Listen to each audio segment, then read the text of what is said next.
মেরা মিট্টি মেরা দেশ এই কর্মসূচিকে সামনে রেখে ৬ আগরতলা নন্দননগর পালপাড়া এলাকায় বাড়ি বাড়ি মাটি সংগ্রহ করেন বিজেপির প্রদেশ সম্পাদিকা পাপিয়া দত্ত সহ আরও অন্যান্যরা।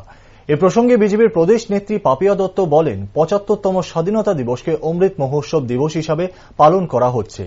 গত বছর ১৫ই আগস্ট স্বাধীনতা দিবসে হর ঘর তিরঙ্গা সমগ্র ভারত জুড়ে প্রচার করা হয়েছিল।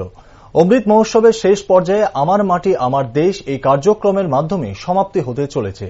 এই মাটির জন্য হাজার হাজার বিপ্লবী প্রাণ দিয়েছিল, তাদেরকে স্মরণ করার জন্যই এই কার্যক্রম।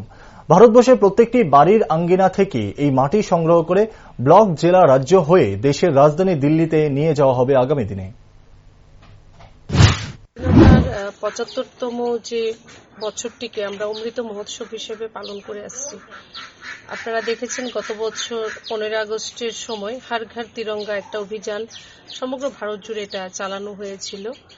স্বাধীনতার অমৃত মহোৎসবের যে কার্যক্রম গত বছর শুরু হয়েছিল তার সমাপ্তি এবছর হতে চলেছে এবং এবছর মেরে মাটি মেরা দেশ, মানে আমরা বাংলায় যদি বলি আমার মাটি আমার দেশ, এই কার্যক্রমের মাধ্যমে এর সমাপ্তি হতে চলেছে। যেহেতু মাটি আমাদের সবাইকে জুড়ে, আর এই মাটির জন্যই বলিদান, এই মাটি মাতৃভূমির জন্যই এ দেশের হাজার হাজার বীর বীরাঙ্গনা তারা বলিদান দিয়েছেন, প্রাণের আহুতি দিয়েছেন।